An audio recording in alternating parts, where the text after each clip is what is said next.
Well, hey folks, we're back in the shop. I probably shouldn't be shooting this video right now because I am dog tired.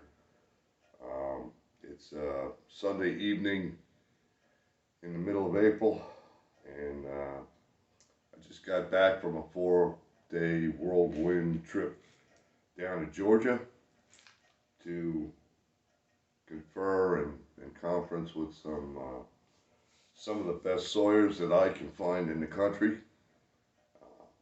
And I just wanted to share that with you. I'm going to do a little video here. There'll be a lot of footage available that's a lot better than mine.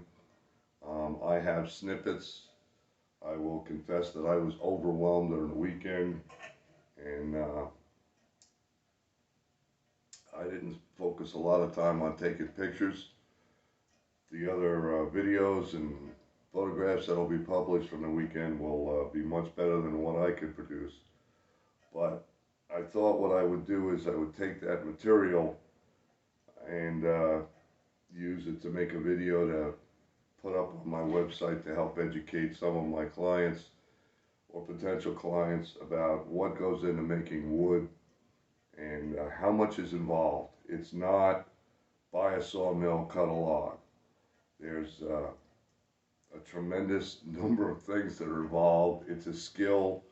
There's a little bit of black magic involved, and it's an art that you can't learn out of a book or on YouTube necessarily. You're sure not going to learn it from me.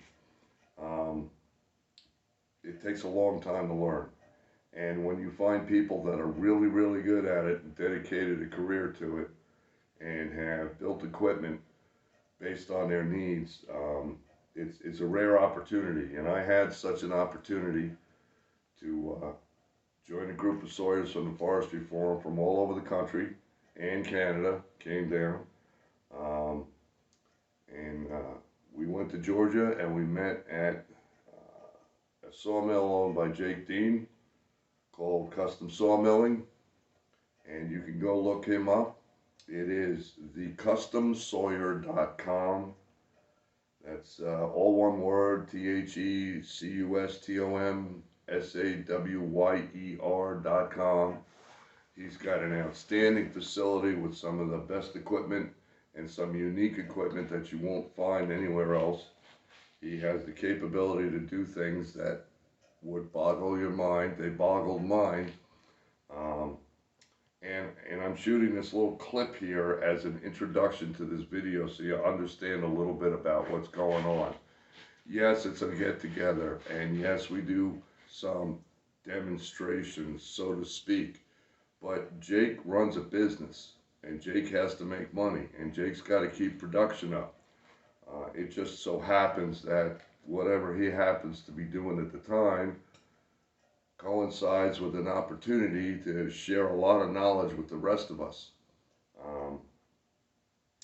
So you will see a lot of people standing around and watching. These are not tourists. They're not gee-gawkers. These are all, by and large, 90% of them are working sawyers that cut lumber themselves. And they come to Jake's place to see a master at work. Some of those other sawyers that are down there are also masters of their own trade, and they're very good at it. So the entire weekend is nothing but knowledge sharing. And how do you do this and how do you do that? And you know, I have this one unique job I'm trying to figure out, and I've never done this before. And you know, and well, I've had one of those, and so it's constant networking all weekend long. A lot of fun. There's a lot of laughter. These guys are really good at poking fun at one another and finding weak spots and yanking a chain or two here or there along the way, so you may hear some comments in the background. I haven't really looked at my clips, to tell you the truth. I just got home a couple hours ago. My flight back up was not one of the most pleasant flights in the world, so that just added to my travel stress, and I'm overtired. But it was a really good weekend, and I just wanted to give some of my maybe future clients or current clients an idea what goes into, what does it take to know how to saw logs? What does it take to make this lumber? What do you have to understand? You're not going to get any of that out of this video, but you'll at least get an idea of what we do to go gain that knowledge and learn from other people that are better than us, or learn from other people that have capabilities we don't, or learn from other people that have already suffered through it and figured out the magic bullet, if you will. Jake has some equipment you won't find in any other sawmill because he built it himself. He's got an LT70 that'll cut 52 feet long timbers. That's, if you want to buy a 52-foot long timber, give Jake a call. But he makes beautiful lumber, and he's got a beautiful place with a lot of equipment that doesn't even show up in these video clips I have. And you'll notice it's not just Jake all the time. Other guys are jumping in and showing things that they know or they figured out, and sharing that stuff. And every year it's different. One of the things I did not get any video of at all, or even still photographs, was the saw blade sharpening, which is a whole nother art. And it takes a long time to master and understand, troubleshoot, and figure out problems, and get the machinery working right. And there were a number of guys that spent a lot of time. Wood Miser Saw Blades sent a few guys down to participate and help us out. And there were also some master sharpeners there with all the right equipment. So there were a bunch of guys in the blade shed just working on saws and saw blades and going through all that stuff and asking questions and swapping secrets and sharing knowledge. So you're going to see some interesting stuff in this group of clips. There's a big log in there, and I'll probably try and put this somewhere in the video, but I'm just going to tell you now.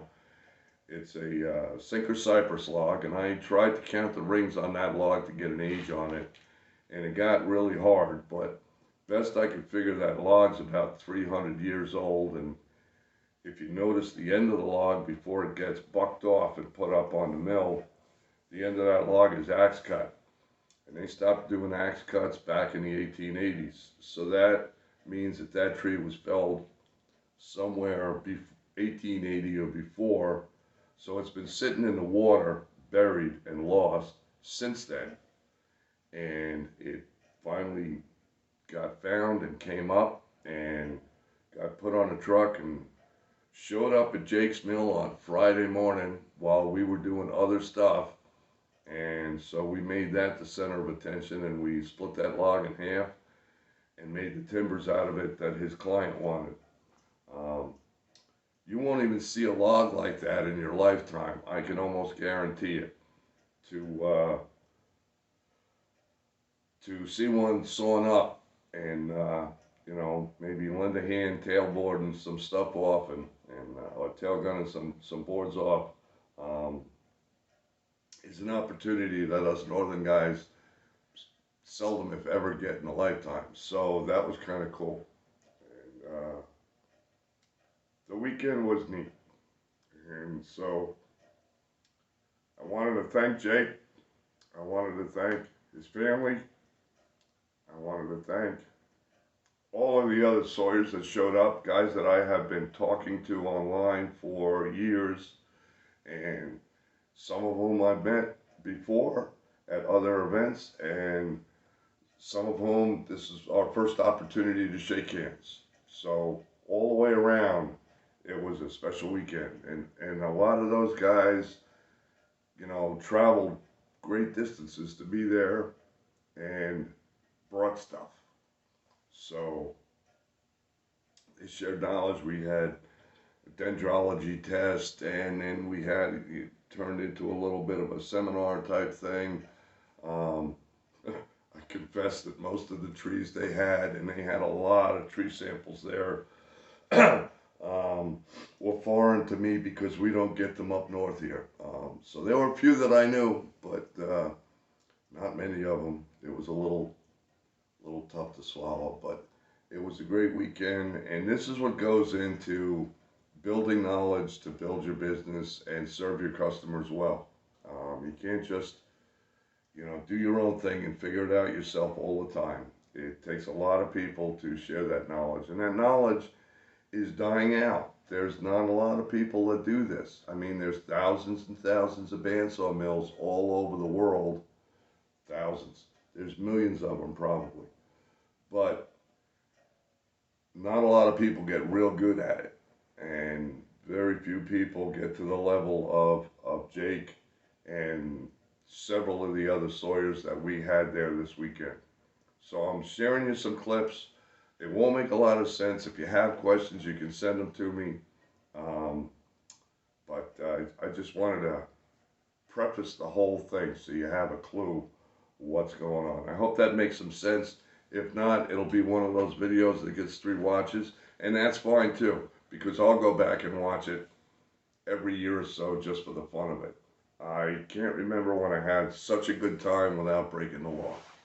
So we'll pick it up with the videos and go from there. Okay, it's dark 30, otherwise known as about a few minutes before 3 in the morning. Oh, there we go, some lights. And I am headed to Rentz, Georgia for the sawing project. So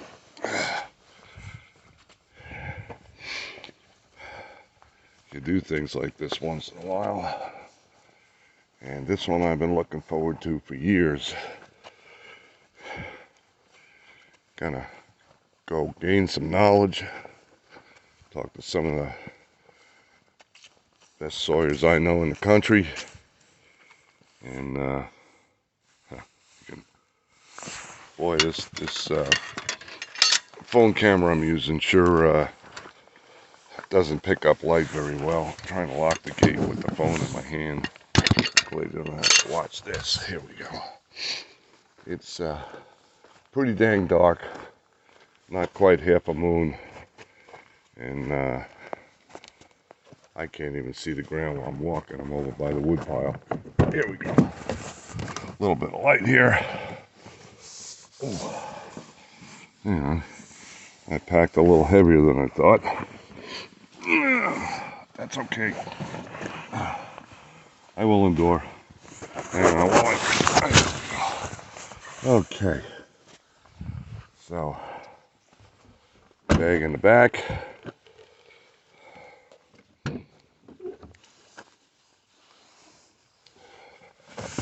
And myself in the front. Here we go. I don't know.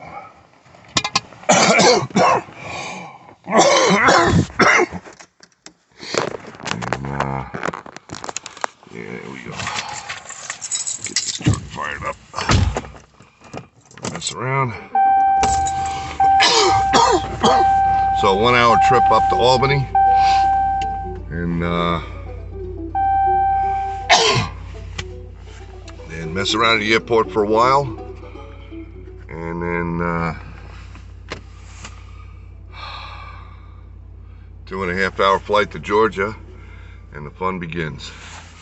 We'll see you when there's a little more light.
liking the way this is.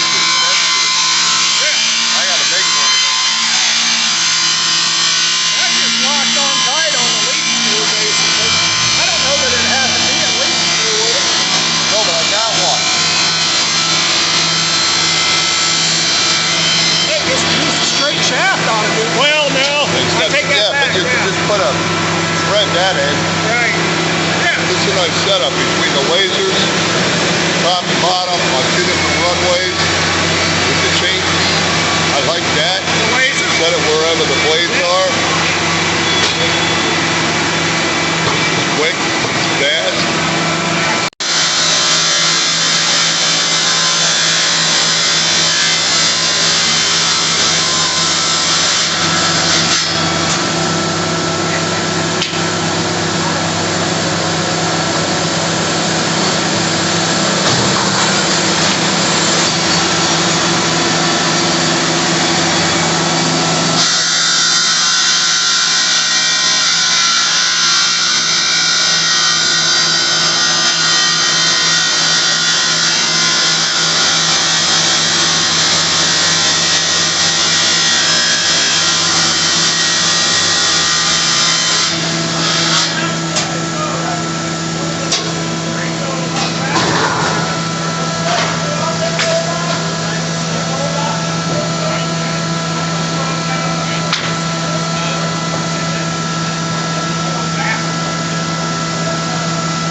Got a Woodmaster, it's similar to this, but not engineered as well. I like the lasers, and this set is really, I gotta make one.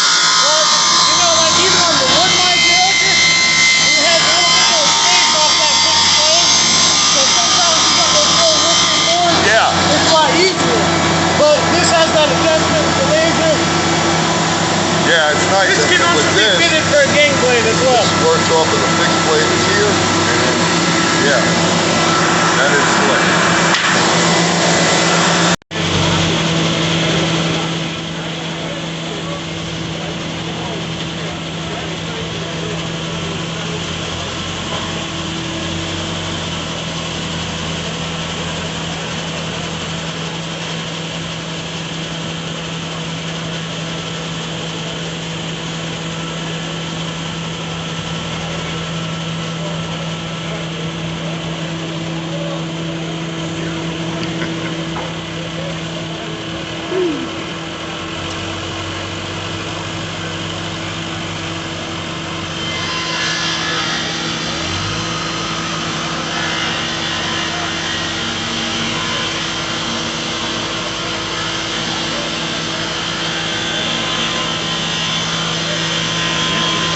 Right with the rest of the pack. Oh, I'm looking forward to messing with that extendable.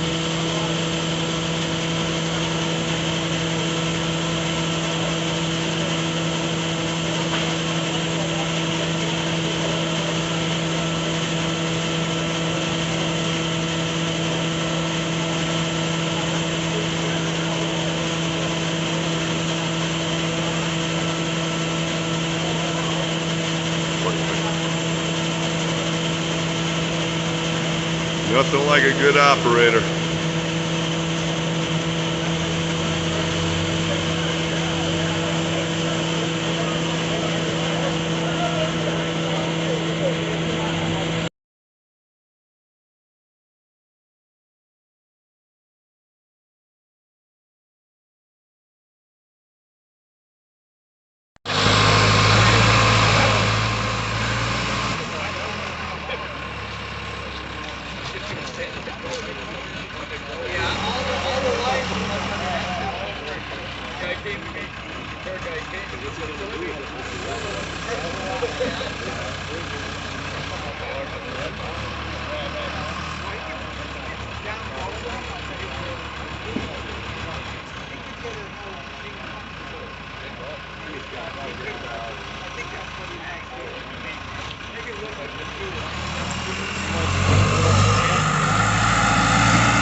it goes.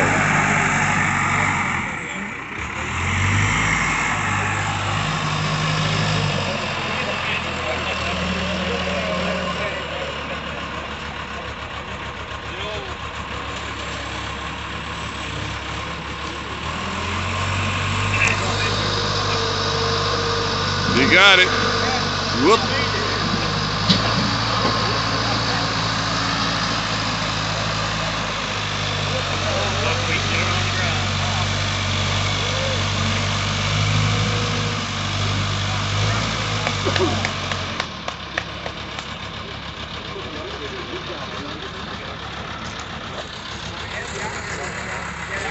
Yeah, I wonder how far that hole goes.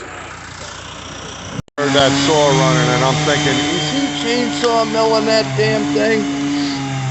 That's a lot of logs. I don't know if he's gonna split the whole thing or not. I believe he is.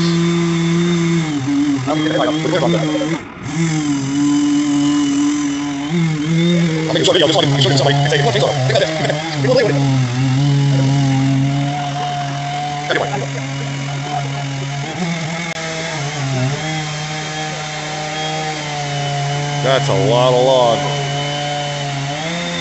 Can't see the end of the log. That's where he's going. He'll get there.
He is true. Hey,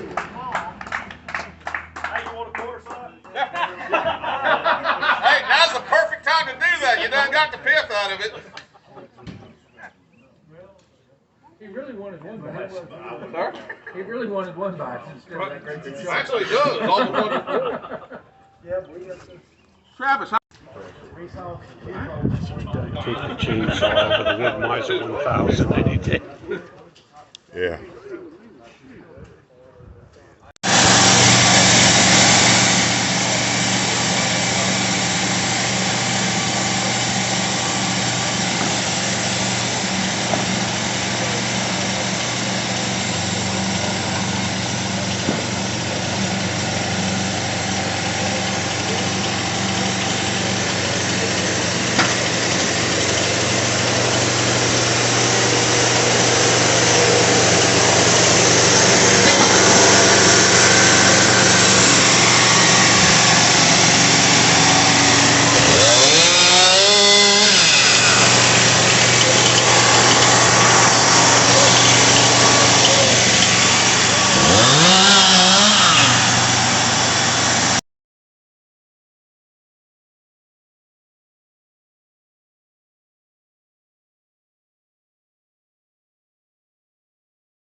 What's that? Out? Yeah.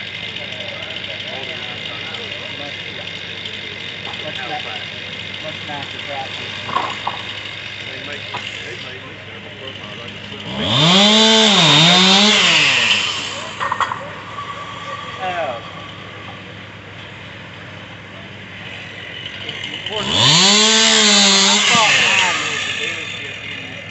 I ordered mine out of now let's go. Oh, that's California. Bailey's his own thing.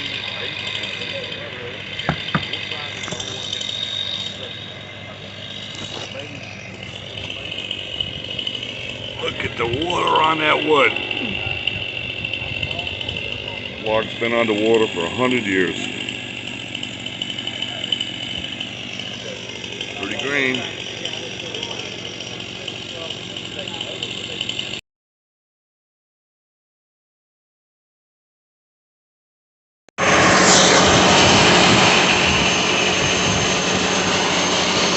Sorry. You got more aggressive blades than I use the 4-6 oak bars, so I don't know. I'm tightening the clamp. I've got the cord on.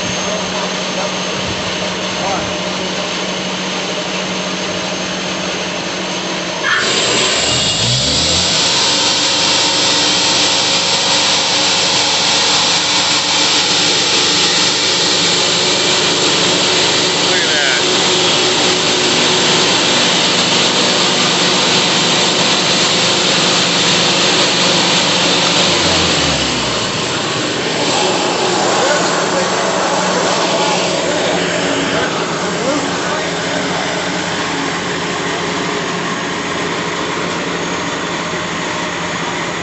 Like you know what you're doing. Sir? I like when people talk to me in the airplane. Huh? Yeah.